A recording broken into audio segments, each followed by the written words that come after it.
Ashama akkam jirtu hordoftoota Ramee Online nagaa keessanii nagaan keenya kan kabajaaf jaalalaa hedduma jirtan hundatti isin haa ga'u. Egaa hordoftoota keenya barnoota keenya har'aatiin akkaataa itti ergaa namaaf barreessan yookiin hiriyaa keessaniif yeroo ergaa barreessanii raawwattan ergaa bifa barreeffamaatiin barreessan sana yoo barbaadan akkaataa itti gara sagalee dubaraa yookiin shamaraatti itti jijjiirtanii qaama dhimmi ilaalu saniif dabarsitan kan wajjin ilaaluuta jechuudha. Fakkeenyaaf yeroo kanan isin jedhu ergaa tokko erga barreessanii raawwattanii namaaf share yookiin send gochuudhaaf deemtanii yoo barbaadan bifa sagalee dubaraatiin yaani sagalee jijjiirtanii sagaleedhaan bifa sagalee shamaraatiin nama erguu akkaataa itti dandeessan ka wajjin ilaaluuta jechuudha. Maarree akkuma beekamu gara barnoota keenyaatti osoo hin dabarre duratti channel Oromoo Samsangiif ila amma kan haaraa taatan subscribe godhaa akkasuma viidiyoo keenyas like share gochuu akka hin irraanfanne. Yeroo gara barnoota keenyaatti darbinu yeroo takkaaf Play Store keessan galtu jechuudha. Kana irratti uuman settanii barreessitu. Women's voice translator yettanii barreessitu. Erga barreessanii raawwattanii isa kana buufattu jechuudha. Isa kana kinoo ni argitan jedheeti yaada. The translators women's voice iddoo kana isa kana buufattu jechuudha. Ergasii open irra cuqaastu. Ani ammaaf buusee install gochuu qabdu isini ani ammaaf buusee waan qabuuf open irra cuqaas isin agarsiisu. Bifa kana fuula kana qabatee isiniif dhufa jechuudha. Amma wanti isin irraa eegamu yoo barbaadan bifa sagaleetiin bakka kanarratti yeroo dubbattan sagaleedhaan kan amma inni dubbatu. Ani ammaaf wanna biraa waraabaa waan jira waan ta'eef sagalee naaf waraabuu hin danda'u. Yoo sagaleedhaan dubbachuu feetan automaatikaan isin barreessuuf yeroo isin sagaleedhaan dubbattan ni barreessa jechuudha. Bakka voice Google kanarratti tuuxaniiti ergasii sagalee keessa waraabdu ergasii kallattiidhaan asirratti ni barreeffama jechuudha. Ani ammaaf bifuun barreeffamaatiin haa barreessu.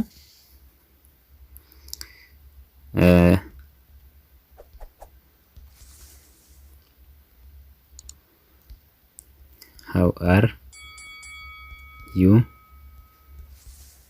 my friend? Amma erga haala kanaan barreessitanii xumurtanii bakka kanarratti immoo wanti irraanfachuu hin qabne bakka kanarratti afaan jijjiirrachuu dandeessu jechuudha. Bakka kanarratti afaan jijjiirratu fakkeenyaaf amma English United States irra deeffadee jira jechuudha. Bakka kanarratti barreeffama san kan barreessitan kana jechuudha.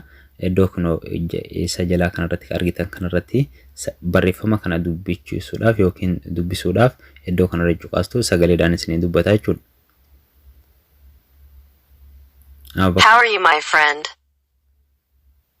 How are you, my friend? Akkuma bifa isin amma dhageessitan kanaan how are you my friend jechuu jira. Amma fakkeenyaaf share namaaf gochuudhaan as bakka mallattoo share kanarra deemtu jechuudha. Bakka kanarratti erga tuuxanii nama feetan saniif dabarsitu yookiin WhatsAppidhaan jechuudha. Bakka kana mallattoo share kanarratti yeroo tuuxan yoo feetan WhatsAppiin dabarsitu yoo feetan Bluetooth yaani karaa hedduun arguu dandeessanii ammaaf WhatsApp irratti isin argisiisu. Fakkeenyaaf yeroo WhatsApp irratti filatan haala kanaan anama fakkeenyaaf nama kanaaf yeroon ergu bifa kanaan naaf fida jechuudha. Akkuma isin amma argitan kana sagalee jijjiiramuun isaa asirratti na mul'isa osoo nama saniif hin dabarsine jechuudha. How are you, my friend? Akkuma argitan kana How are you, my friend? ergaan ani reefuu barreesse suni jalqaba irratti barreesse sun bifa barreeffamaatiin ani barreesse bakka kanarra sagaleedhaan jijjiirame jechuudha. Gara sagaleetti translate jira yookiin hiikamee jira. Erga jijjiirame bakka kanarratti yaani kana booda share gootu jechuudha. Yeroo share gootanis bifa amma isin argitan kanaan nama isin share gootaniif san bira gahaa jechuudha. Akkuma isin How are you, my friend? akka isin amma dhageettan kana How are you, my friend? sagaleen ani dura bifa barreeffamaatiin ani qopheessisuun barreeffamaan ani qopheessu kun sagaleetti bifa sanaan jijjiirame jechuudha. Sagalee shamarraniitti. Kanaafiyyuu barnoota keenya har'aarraa waan baay'ee akka hubattan yookiin akka barattan abdii qabna jechuudha. Ergaa tokko ergaa nama barreessitanii ergaa keessan sana akka namni bifa sagaleedhaan dhageeffatuuf yoo feetan sagaleetti jijjiirtanii namaaf erguu dandeessanii jechuudha. Karaan kuni akka irraa fayyadamtan abdii qabna. Egaa hordoftoota keenya barnoonni keenya kan har'aaf qabannee dhiyaanne kan hamma ammaatiin hordofaa turtanidha. Viidiyoo birootiin hamma walitti deebinutti immoo nagaa rabbii keessa nuuf jiraadha. Viidiyoo keenya please like godhaa akkasuma like